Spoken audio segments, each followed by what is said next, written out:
Hello विद्यार्थी मित्रांनो, आपण आता या लेक्चरमध्ये संशोधन आराखडा अर्थ आणि व्याख्या हे बघणार आहोत. संशोधन आराखडा आपल्याला कोणतेही कार्य करायचं असेल तर आपल्याला त्याचा आराखडा किंवा नियोजन करावं लागतं. मग संशोधन करायचं असेल तर संशोधन करण्यासाठी सुद्धा आपल्याला नियोजन करावं लागेल आणि या नियोजनालाच काय म्हणतात तर संशोधन आराखडा असं म्हणता येईल. संशोधन प्रक्रियेमधील संशोधन आराखडा तयार करणं हा एक महत्त्वाचा टप्पा आहे आणि संशोधनाचे प्रत्यक्ष कार्य कार्यक्षमतेने पूर्ण होण्यासाठी आणि संशोधनाला योग्य दिशा मिळण्यासाठी अभ्यासकाला अत्यंत काळजीपूर्वक संशोधनाचा आराखडा तयार करावा लागतो. त्यासाठी संशोधन प्रक्रियेतील प्रत्येक टप्पा चिकित्सक पद्धतीने समजून घेणं आवश्यक असतं. आता मानवी आयुष्य असेल किंवा संस्थात्मक किंवा व्यावसायिक पातळीवर यश जर संपादन करायचं असेल तर त्यासाठी प्रथम आपणास प्रस्तावित कार्याचा आराखडा तयार करावा लागतो. आता मानवाच्या मर्यादित गरजा असतात आणि त्याच्याकडे पर्यायी उपयोगाची मर्यादित साधनं, परंतु ही साधनं पर्यायी उपयोगाची असतात. तर या गरजा आणि मर्यादित परंतु पर्यायी उपयोगाच्या साधनांचा मेळ घालण्याच्या दृष्टीनं मानव काय करत असतो? पैसा, शक्ती आणि वेळ यांचा योजनापूर्वक पर्याप्त वापर करतो. अर्थशास्त्र म्हणजे काय यामध्ये आपण ही व्याख्या पाहिलेलीच आहे. तसंच संशोधनामध्ये सुद्धा संशोधकाला काय बघावं लागतं की उपलब्ध पैसा त्याच्याकडे किती आहे संशोधनासाठी, वेळ किती आहे, मानवी शक्ती किती आहे आणि हे सर्व मर्यादितच साधनं असतात. अमर्याद साधनं मुळीच नसतात. या मर्यादित साधनांचा पर्याप्त वापर करून संशोधनाच्या पूर्तीसाठी म्हणजेच तथ्य संकलनाची कार्यपद्धत काय असावी, नमुना निवड कोणत्या पद्धतीची असावी, तथ्यांचं विश्लेषण कोणत्या पद्धतीने करावं, या सर्व योजना करणं म्हणजे संशोधन आराखडा. आणि हा संशोधन आराखडा आपल्याला आपल्या पैसा, वेळ व शक्ती या मर्यादित साधनांमध्ये बसवावा लागतो. अर्थात संशोधन आराखडा म्हणजे संशोधन कार्याचं पद्धतशीर नियोजन आणि त्यांची योग्य मांडणी होय. संशोधनास जर योग्य दिशा आणि गती द्यायची असेल तर संशोधन आराखडा तयार करावा लागतो. संशोधन आराखड्यामुळं संशोधकास आपला वेळ, कार्यक्षमता, पैसा यांचा योग्य प्रकारे वापर करता येतो. आता उदाहरणार्थ एखादी इमारत बांधण्यापूर्वी आणि ती अधिक दर्जेदार होण्यासाठी इंजिनियरला काय करावं लागतं किंवा वास्तुशास्त्रज्ञाला काय करावं लागतं, त्या इमारतीचा आराखडा तयार करावा लागतो. तशाच प्रकारे संशोधकास संशोधन आराखडा तयार करावा लागतो. संशोधकाने त्याच्या संशोधन कामाचे पद्धतशीर नियोजन, त्याची रूपरेषा व मांडणीचे स्वरूप निश्चित करणे म्हणजे संशोधन आराखडा तयार करणे होय. आता पुढील काही अर्थशास्त्रज्ञांनी किंवा सामाजिक शास्त्रज्ञांनी संशोधन आराखड्याच्या व्याख्या केलेल्या आहेत. त्यावरून संशोधनाचा आराखडा याचा अर्थ काय ते आपल्याला समजून घेता येईल. आता स्लाईडमध्ये बघा, नंबर 1 आहे पी.व्ही. यंग यांची व्याख्या. यामध्ये पी.व्ही. यंग काय म्हणतात? संशोधन आराखडा हे एक तर्कशुद्ध आणि सुव्यवस्थित नियोजन व संशोधनाला मार्गदर्शन करणारे असते. म्हणजे तर्कशुद्ध आणि सुव्यवस्थित नियोजन म्हणजे संशोधन आराखडा. मिल्लर यांच्या मते संशोधन अभ्यास विषयाशी संबंधित समाविष्ट असणाऱ्या संपूर्ण प्रक्रियेचा नियोजित कार्यक्रम म्हणजे संशोधन आराखडा होय. म्हणजे संशोधन ज्या विषयामध्ये आपल्याला करायचं आहे त्या संबंधित जी काय आपण कार्य करतो, परंतु ती कार्य किंवा ती प्रक्रिया कशी असली पाहिजे? नियोजित असली पाहिजे. आणि ह्या नियोजित प्रक्रियेला, नियोजित कार्यक्रमाला संशोधन आराखडा असं त्यांनी म्हटलेलं आहे. तिसरी व्याख्या बघा, प्राध्यापक फ्रेड एन कलिंजर यांची आहे. त्यांनी म्हटलं अन्वेषणाची योजना, अन्वेषण म्हणजेच संशोधनाचा एक प्रकार आहे. रचना व डावपेचांची व्यवस्था म्हणजे संशोधन आराखडा होय. म्हणजे अन्वेषणाची योजना असेल, अन्वेषणाची रचना असेल, अन्वेषणाचे काही जे डावपेच असतील, जे काय आपण आखाडे बांधलेले असतील,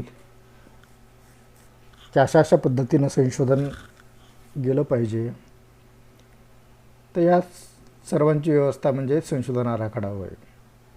यामध्ये संशोधनातील प्रश्नांना उत्तरे मिळविणे व तफावतीवर म्हणजे विसंवादावर मर्यादा किंवा नियंत्रण ठेवण्याची पद्धतशीर रचना केलेली असते. आपल्या पुढे जे काही संशोधनासाठी प्रश्न आहेत, ज्या काही समस्या आहेत, जो काही विषय आहे, त्याचं उत्तर आपल्याला मिळवायचं असतं. आणि ते उत्तर मिळवत असताना अधिक विसंवाद होणार नाही, त्याच्यावर मर्यादा व नियंत्रण ठेवणं महत्त्वाचं असतं. आणि त्यासाठी पद्धतशीर जी रचना करतो आपण त्याला संशोधन आराखडा असं म्हणतात. इथे इंग्लिशमध्ये सुद्धा व्याख्या दिलेली आहे बघा. Research design is the plan, structure and strategy of investigation conceived so as to obtain answers to research questions and control variance. अशा प्रकारे प्राध्यापक फ्रेड एन कलिंजर यांनी व्याख्या केलेली आहे. शेल्टी, जहोडा व कुक यांनी सुद्धा संशोधन आराखड्याची व्याख्या केलेली आहे.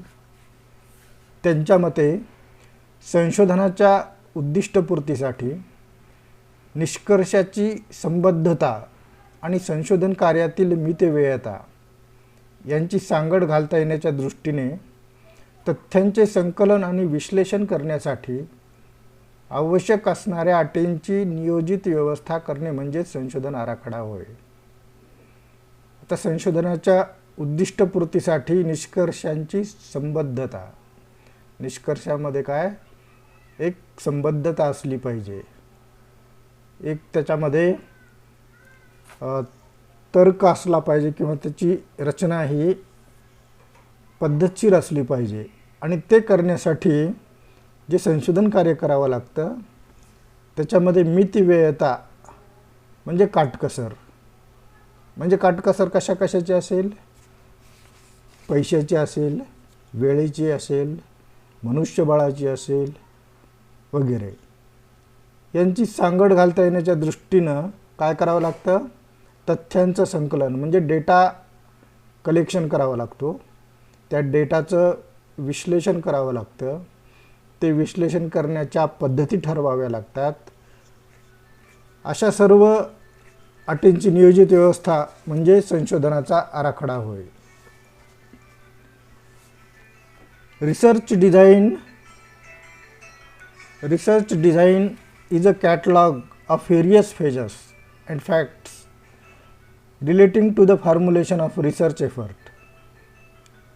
It is an arrangement of essential conditions for collection and analysis of data in a form that aims to combine relevance to research purpose with economy in the procedure. English मीडियमचे कोणी असतील तर ही इंग्लिशमधील तुम्ही व्याख्या रेफर करू शकता. ह्या झाल्या संशोधन आराखड्याच्या व्याख्या. आता वरील सर्व व्याख्यांवरून काय स्पष्ट होतं की संशोधकाला संशोधन कार्याचं पद्धतशीर नियोजन करावं लागतं, त्याची रूपरेषा निर्माण करावी लागते, तथ्य संकलन आणि विश्लेषण मांडणीचं स्वरूप निश्चित करावं लागतं, स्पष्ट करावं लागतं. त्याला संशोधन आराखडा असं म्हणतात. संशोधन कार्याचा आराखडा तयार करणं म्हणजे संशोधन कार्याची योजना निश्चित करणं होय. आता संशोधन कार्याचा व्यवहार्य आराखडा तयार करावा लागतो. म्हणजे संशोधन करणं म्हणजेच अगदी हवेत गोळीबार केल्यासारखं नसतं. त्यासाठी आपल्याला पैसा, आपला वेळ, अमूल्य वेळ, त्यासाठी डेटा कलेक्शनसाठी मनुष्यबळ लागतं. आणि म्हणून जो आराखडा तयार केला जातो त्याला व्यवहार्य आराखडा असं म्हणतात. आणि हा तयार करताना संशोधकास काही प्रश्नांचा किंवा मुद्द्यांचा विचार करावा लागतो. ती प्रश्न किंवा मुद्दे म्हणजे पुढील प्रमाणे. स्लाइडवर बघा. संशोधनासाठी कोणता विषय निवडावयाचा आहे.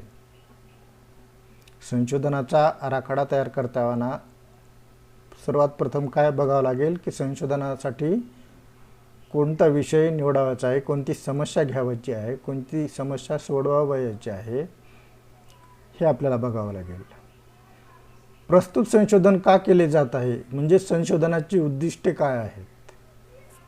कोणते काम करतो तेव्हा त्याला उद्दिष्ट असतं आणि संशोधनसुद्धा एक कार्य आहे, तेव्हा यालाही उद्दिष्ट असणं महत्त्वाचं असतं. कोणत्याही गोष्टीवर कशाही पद्धतीने काहीही संशोधन करणं म्हणजे त्याला संशोधन असं म्हणत नाहीत. त्याची उद्दिष्ट आपल्याला ठरवावी लागतात. संशोधनासाठी कोणत्या प्रकारची तथ्य आवश्यक आहेत. आता संशोधनासाठी कोणत्या प्रकारचा डाटा आवश्यक आहे ते महत्त्वाचं आहे. आणि मग हे डाटा कसा कळेल आपल्याला की कोणता डाटा आवश्यक आहे. मग आपण जो विषय निवडलेला असतो तो आपण संबंधित साहित्याचा अभ्यास करून आपल्या मार्गदर्शकांशी चर्चा करून विचारविमर्श करून आपण विषय निवडलेला असतो आणि त्यामध्ये संबंधित साहित्याचा अभ्यास करून त्यामधून कोणत्या प्रकारची तथ्य आपल्याला आवश्यक आहेत. प्रत्यक्ष फील्डवर जाऊन तथ्य गोळा करायचे आहेत का लेख, पुस्तके किंवा इतर संशोधकांनी किंवा संस्थांनी किंवा शासनाने जी काही तथ्य गोळा केलेली आहेत, म्हणजे दुय्यम प्रकारची तथ्ये, त्याच्यावरून आपल्याला संशोधन करायचं आहे का टर्शरी प्रकारची संशोधनं आपल्याला आवश्यक आहेत. म्हणजे तथ्य कोणत्या प्रकारचं आहे ते आपल्याला ठरवावं लागतं. संशोधनासाठी आवश्यक तथ्यांचे स्रोत कोणते हे पण आपल्याला ठरवावं लागतं. मग संशोधनाचे आवश्यक स्रोत कोणते तथ्यांचे. जर प्रत्यक्ष फील्डवर जाऊन आपण जर तथ्य गोळा करत असू तर तो एक प्राथमिक स्रोत आहे. जर आपण लेख, पुस्तके वगैरेंचा आधार घेत असू, ते गोळा करून जर आपण अभ्यास करून त्यावरून निष्कर्ष काढत असू, त्यावरून समस्या सोडवण्याचा प्रयत्न करत असू तर तो एक स्रोत आहे. जे काही कुणी अगोदर संशोधन केलेलं आहे, जे काही तथ्य गोळा केलेले आहेत, त्यावरून काही निष्कर्ष काढलेले आहेत, त्यांचा जर वापर करून आपण आपली समस्या सोडवत असू तर अशा प्रकारे तो एक टर्शरी स्रोत होऊ शकतो. आणि मग आवश्यक तथ्यांचा स्रोत कोणता आहे हे आपल्या संशोधनाच्या विषयावर, संशोधनाच्या प्रकारावर अवलंबून असतं. पुढील प्रश्न किंवा मुद्दा आहे बघा. संशोधनासाठी किंवा संशोधनाच्या तथ्य संकलनासाठी कोणत्या ठिकाणी जावे लागेल. संशोधनाची तथ्य गोळा करणं हे महत्त्वाचं असतं. आणि तथ्य गोळा करायचे आहेत तर ती प्रायमरी, सेकंडरी, टर्शरी तर असतातच.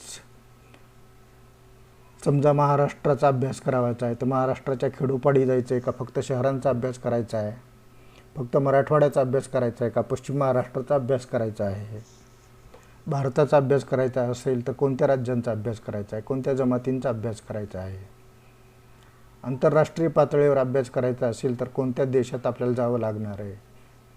अशा प्रकारे संशोधनाच्या तथ्य संकलनासाठी कोणत्या ठिकाणी जावं लागेल आणि मग त्यासाठी आपलं अर्थ, पैसा, वेळ या सर्वांची आपल्याला सांगड घालावी लागत असते. पुढील मुद्दा बघा. संशोधनासाठी साहित्याचा आढावा, तथ्य संकलन, प्रस्तुतीकरण, विश्लेषण आणि एकंदर संपूर्ण संशोधन यासाठीची कालमर्यादा किती आहे ती आपल्याला लक्षात घ्यावी लागेल. MPhilसाठी बघा कमीत कमी 2 वर्षाचा कालावधी दिलेला असतो संशोधनासाठी, 2 ते 2.5 वर्षाचा. PhDसाठी 3 वर्षाचा कालावधी असतो. मग त्यामध्ये MPhil झालेले असतील त्यांच्यासाठी 18 महिन्याचा वगैरे कालावधी असतो.